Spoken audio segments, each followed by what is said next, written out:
My mother looked me dead in the eyes and said, "If you really cared about this family, you'd move your wedding date. Not because of an emergency. Not because someone was sick. But because my younger sister already booked a vacation to Greece. And when I refused to rearrange the most important day of my life around her beach trip, my parents boycotted my wedding completely." What they didn't know. That decision would destroy the illusion our family had spent years pretending was love. My name is Hannah Brooks. I'm 31 years old, and growing up, there was one rule in our house. Everything revolved around my sister, Lily. Lily was younger by 3 years, but somehow she was always treated like the center of the universe. If Lily cried, plans changed. If Lily wanted attention, everyone gave it. If Lily made mistakes, people understood. Meanwhile, I became the reliable daughter. The independent one. The one expected to sacrifice quietly. My parents loved telling people how mature I was. Now I realize that was just another way of saying, "We know we can disappoint you and you'll tolerate it." When Lily forgot Mom's birthday 3 years in a row, my mother laughed it off. When I missed one family barbecue because of work, my father told relatives I was becoming self-centered. That was my role in the family. Reliable. Replaceable. Second.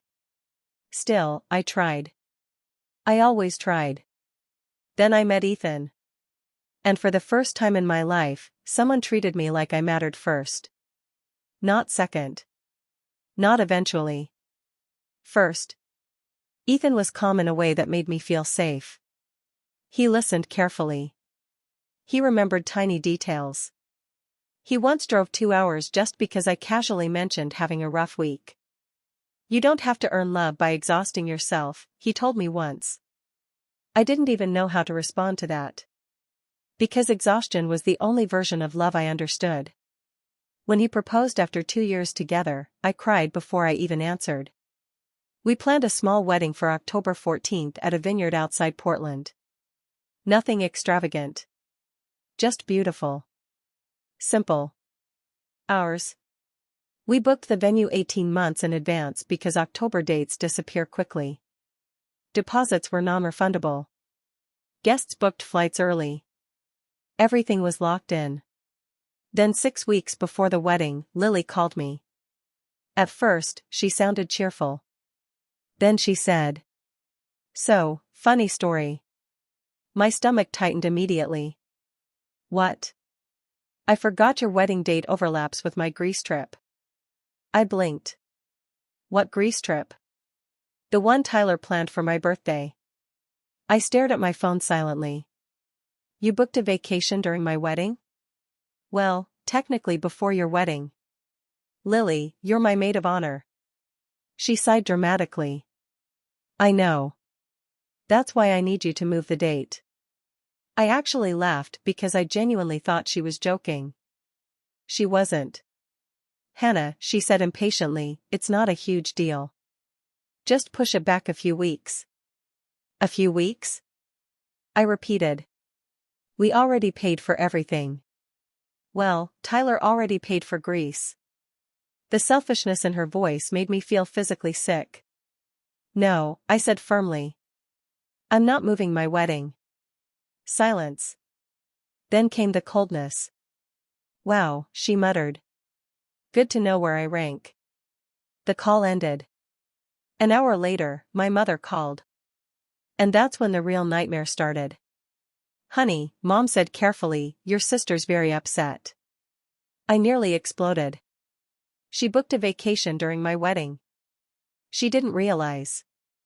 She's been my maid of honor for a year. Mom sighed dramatically. "Well, mistakes happen." I felt my chest tightening already. "Mom, I'm not changing the date." Then came the sentence that changed everything.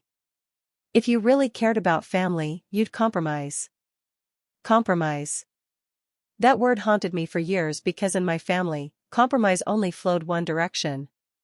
Toward Lily. Always toward Lily.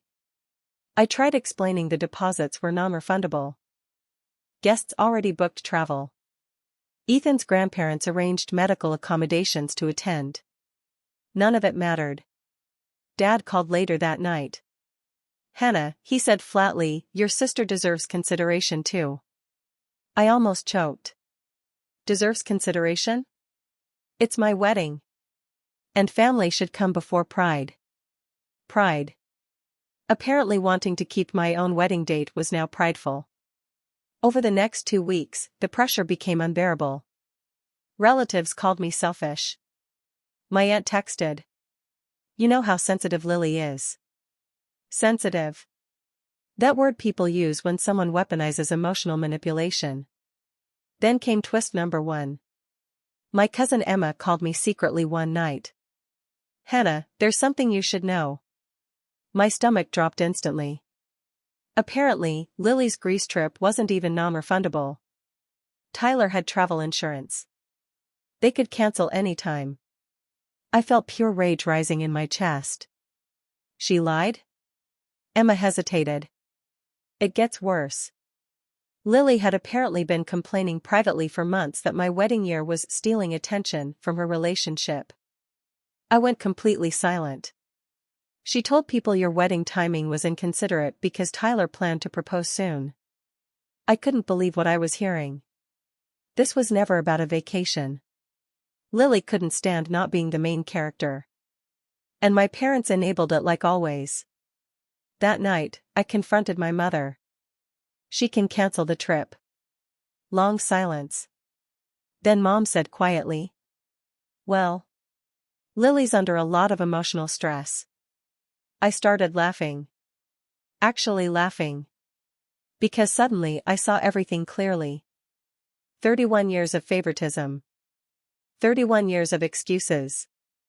31 years of sacrificing myself so Lily could stay comfortable. And for the first time in my life, I refused. "I'm keeping the wedding date," I said calmly. My mother's voice turned icy. "Then don't expect us to support this decision." 3 days later, my parents officially pulled out of the wedding. My father sent one short text. "We will not attend under these circumstances." Under these circumstances. Like I committed some unforgivable act instead of refusing to reorganize an entire wedding around a beach vacation. I cried harder that night than I had in years. Not because they weren't coming. Because deep down, part of me always knew they might choose her over me. And they did. Publicly. Completely. Ethan held me while I shook in bed. "You know what hurts most?" I whispered. "What?" "They really thought I'd surrender." He kissed my forehead gently. "That's because they spent your whole life training you to." That sentence broke something open inside me. Because he was right. My family depended on my guilt to function. The wedding day arrived gray and rainy. Ironically fitting. Half the guests whispered about my parents' absence. People kept asking awkward questions. Traffic? Emergency? I smiled politely while dying inside. Then came twist number 2. Right before the ceremony, my cousin Emma ran into the bridal suite holding her phone. "Hannah." Her face looked pale. "What happened?" "You need to see this." It was Instagram. Lily had posted photos from Greece 30 minutes earlier. Champagne. Beach sunsets. Designer shopping bags. And the caption? "Finally choosing myself instead of family pressure."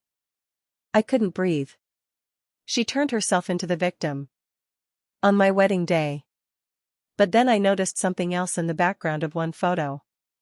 A ring box. My stomach dropped. "She planned this," I whispered. And suddenly everything made horrifying sense. Lily wanted her engagement to overshadow my wedding completely. That was the real reason she refused to come. Not scheduling. Competition. She wanted attention badly enough to destroy our relationship for it. And my parents helped her do it. I walked down the aisle 30 minutes later without my father. I thought it would destroy me. Instead, I felt strangely calm. Because when I saw Ethan waiting there crying quietly at the altar, I realized something. The people who truly loved me were already present. Everyone else was just noise. The ceremony was beautiful despite everything. Actually, maybe because of everything. For once, I stopped begging people to choose me. Then came the final twist. 3 weeks after the wedding, Tyler called me privately. "Hannah," he said quietly, "I need to apologize." Apparently, he had no idea Lily pressured my parents to boycott the wedding. He only discovered the truth after returning home and seeing family messages. And then he told me something shocking. He never planned to propose in Greece.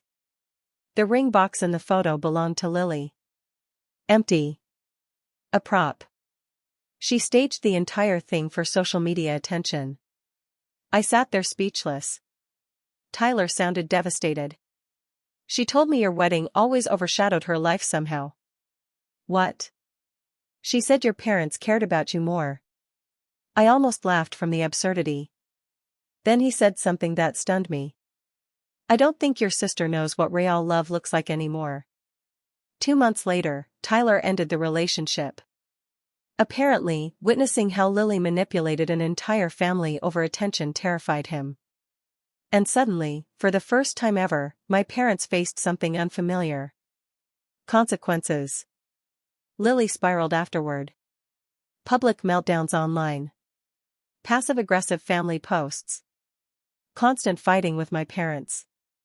Without me around absorbing the emotional pressure, they finally experienced what I dealt with my entire life. Then my mother called unexpectedly 6 months later. Crying. "Hannah, this family is falling apart." I listened quietly. Then I asked one question.